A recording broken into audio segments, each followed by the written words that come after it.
Hey, welcome back to the Small Business Mindset. If you are joining us, welcome to 2026. I'm so glad to have you here and hope your new year was great and you're starting off with a bang. The one thing I think could be most influential for you as you set your sights and your goals for this coming year is the data in your business. I think it's something that not all of us stay as organized with, but I think it's vastly important not only to know where you're going, but know where your sales are coming from, where your clients are coming from, what works, what doesn't from a marketing and advertising sense.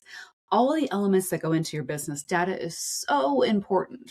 So I want to break it down for you and talk through those data points. What should you be tracking to be successful in 2026? If you haven't already, you can either get out a really simple spreadsheet or just make a list on a sheet of paper. But here's what I want you to know, and here's what I want you to track. If you are a product sales company, I want you to talk about all your product offerings. Do you offer them big and small? Do you offer package deals? Things like that. List it all out. All the things you sell and the price point that goes with them. Do they get a discount if they buy in bulk? These are things you have to track. If you are a service organization, what service offerings do you offer? Are there certain fees for a one-off kind of an a la carte service offering, or do you offer a package deal for a client? The more they buy, the more they save. Is it a subscription-based service? Are there add-ons that go with that? Now I want you to figure out who your biggest customers are. So this is the time to go back to 2025. In fact, if you can, go back to 2024 and 2023. I want you to see a 3-year history if that's available to you and if you've been in business that long. On those elements, your product offerings and your service offerings, list them out by type and how much value, monetary value, those bring when you sell them. Now find your biggest customers within that. And biggest customers, here's what I mean. How many volume people are buying from you? Are there repeat customers? And how much sales volume are they buying from you? Now, when I do this for my business, now I'm in real estate. So I break it down by product offerings, meaning how many properties do I have listed for sale or for lease? So I list them out that way. Conversely, I say, how many clients have I worked with in the past few years that are tenants or buyers? So on the opposite end of the spectrum. So either I'm representing a seller or a landlord, or I'm representing a buyer or a tenant. And that's how I break down my data. Then I go into, okay, over the past few years, who has been my biggest clients? Are there repeat clients? Are the clients that are, buying the most real estate or transacting the most real estate? Or, and it could be the same person, are they transacting the most real estate? So I want you to identify your biggest customers by volume. How many products or services are they buying from you in a year's time? Are they buying multiple? And or what's the dollar amount they're buying from you? Or maybe they're buying one thing, but that packaged thing is huge. It provides you the biggest sales. As you go into this, then it helps you identify, okay, who's your top 5 clients? It might surprise you. I know sometimes it does for me because it might be that one-off big contract that you landed that made your year. You're like, okay, this is interesting.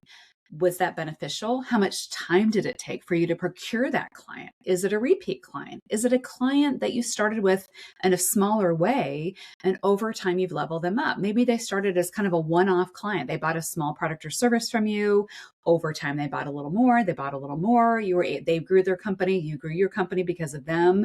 These are things to track. And how did you do that? Was it just relationship building? Was it being able to provide kind of a bulk discount or a repeat customer discount? How did they hear about you?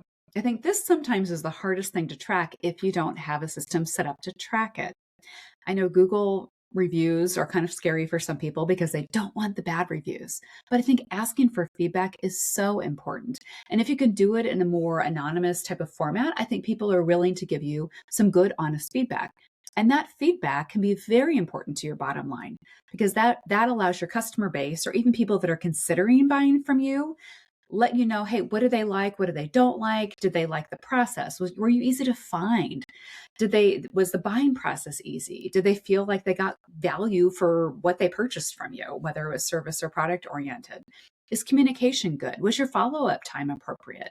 What did you meet the needs they were asking for? Did you have something that they needed to be able to implement into their business? All these are great questions and great data points to find out.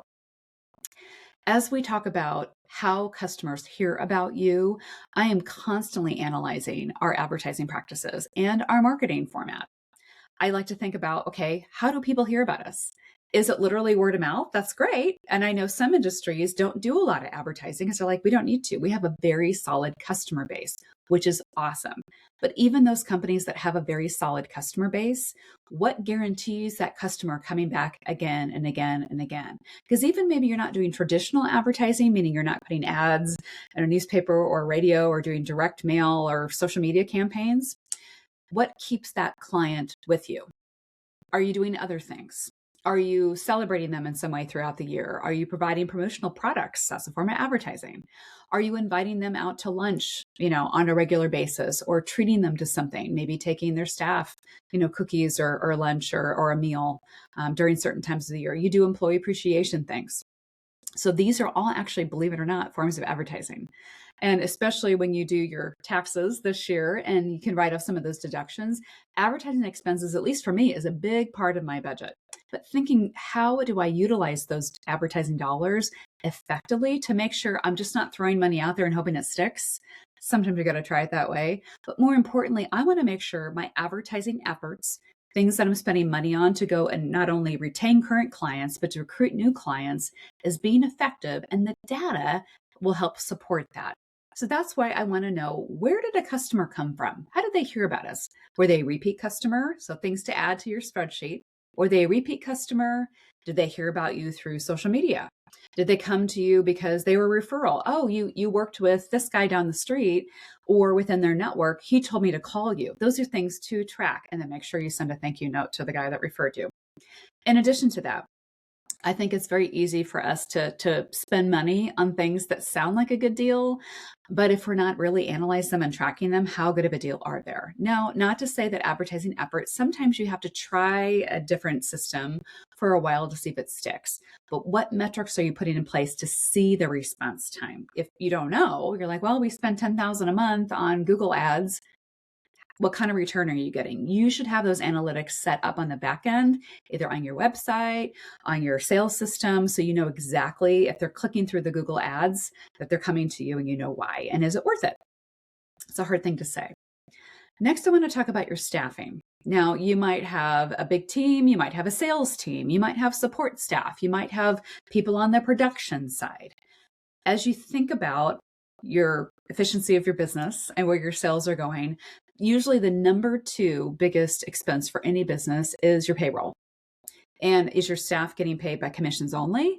Are they getting paid a salary? Do they get a bonus? What does that mean? If they sell more or you make more as a company, does that in turn go back into your staffing support? Are you able to give raises or, promotions or level up some job descriptions and positions based on your sales?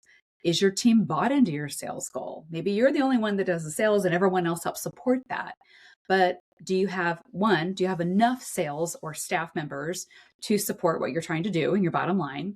2, is the staff member you have enough to make your company profitable and to be supportive in the systems and processes you put in place? These are things to really analyze too.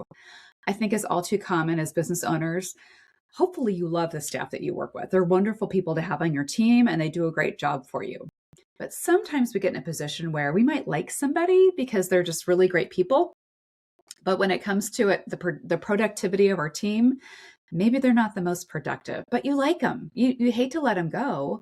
But I want to remind yourself something. You're here to run a company and you're here to make your company profitable, because nobody wants a company that isn't profitable because you're doing somebody a favor by keeping them on, maybe not in the right position. So a data point is also evaluating your staff. I think it's also very common, and I see this quite a bit. Small businesses don't always do employee evaluations on an annual basis. And I can't tell you how important this is, because you have to have a baseline of your expectations. In addition to when you first hired them and you had a job description, hopefully you had a job description. But on an annual basis, you are evaluating with them one-on-one exactly what your expectations are. And they know, and you get to rate them and grade them on, hey, here's how I think you're doing. Now, I actually use kind of a 5-point system to evaluate my staff. And with the middle kind of point on a scale of 1 to 5 is at expectations. And at expectations is okay. What I don't want to see is below expectations or not meeting the guidelines in general. I love to see over time that they're leveling up and they're above expectations, or they're really exceeding it and hitting it, knocking it out of the park. And then it's time to think, okay, how can I expand upon their efforts and maybe provide a promotion? But at expectations is okay, especially when we're getting started. But what I do want to see as time goes on is that every one of my staff members is leveling up their areas of expertise at their follow-up time. Something in their skill set or in their productivity level is constantly leveling up.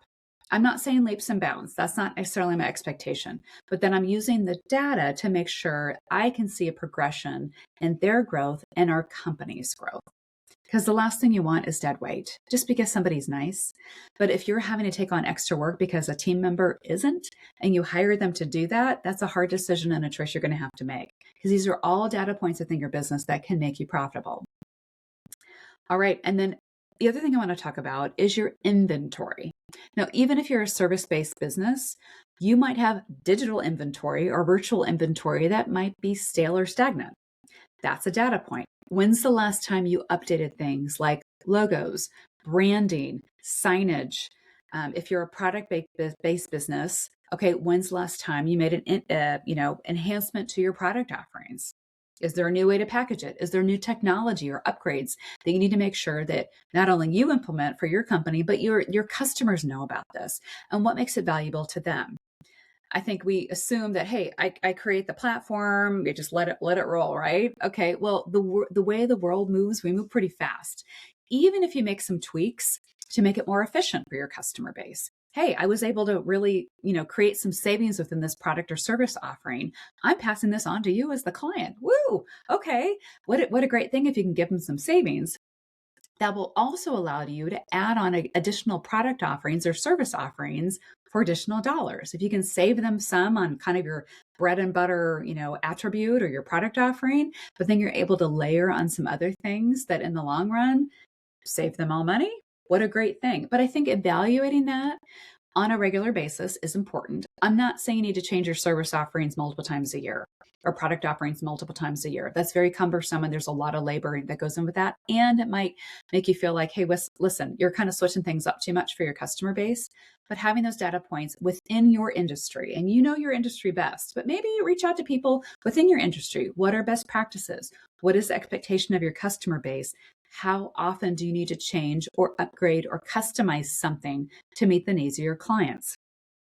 Last but not least, you need to evaluate what isn't working. I think sometimes it's too common that we list out all our product offerings and our service offerings, and we're like, oh my gosh, we have 50 different things. This is great.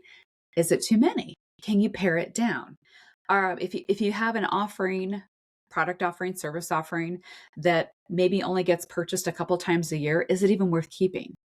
I don't want you to be afraid by saying, hey, listen, this is something we offer and we want to make sure and offer as many things to as many people, but is it costing you time and energy to keep that, maybe that low level, not very productive offering available to customer base? Or do you just do away with it? I mean, are you going to lose more customers? Or are you going to gain more customers because you can focus on the ones that make you the most money and are most effective and profitable and efficient for your company? These are great questions to ask yourself. I think it's hard sometimes to let that stuff go.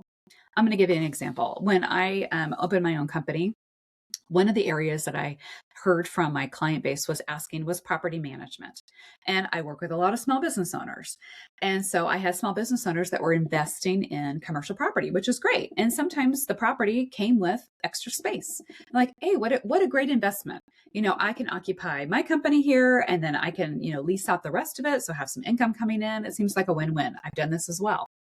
But they didn't have a connection with a property management company. And sometimes property management companies, depending on where you're located, won't take on some of those smaller deals. And so I feel like, okay, there was a void in the marketplace that I had clients and other people that said, hey, listen, maybe I own an office building that has 3 extra spaces. It doesn't have 20 extra spaces and it's small, but I need help not only leasing it, but also managing it. Meaning I need someone to help me Make sure rent's collected every month. If there's issues with the property, a backed up toilet or a leaky roof, or making sure the landscaping company is coordinated and gets there and bills are paid and stuff like that. That's property management. So I started a division of my company in property management when I first launched, and thinking, okay, this will be a great way, another area, that a service offering that I could offer to my clients. I could make a little money at it. As I started going along, I realized that I had to evaluate my time. And even though, yeah, I had success in leasing up properties, so my clients were happy because they had income producing assets. I did make a monthly retainer fee based on the property management contract that I negotiated with my client. But at the end of the day, I had to look at my time. So I also sell and lease real estate. And I looked at, okay, how much money am I making doing that and time to do that? And how much money and time am I investing in the property management side? And after about a couple of years of this, I said, okay, wait a minute. I'm not making enough money on the property management side. I wasn't losing money, but I was losing time out of my day to focus on what made me a lot more money, which is the real estate brokerage side. So I took a hard look at it. I thought, you know what? Instead of me continually adding on, and potentially having to hire someone to manage that, would I actually make money after having to pay a property manager? Or was I literally just providing a good service to my client base?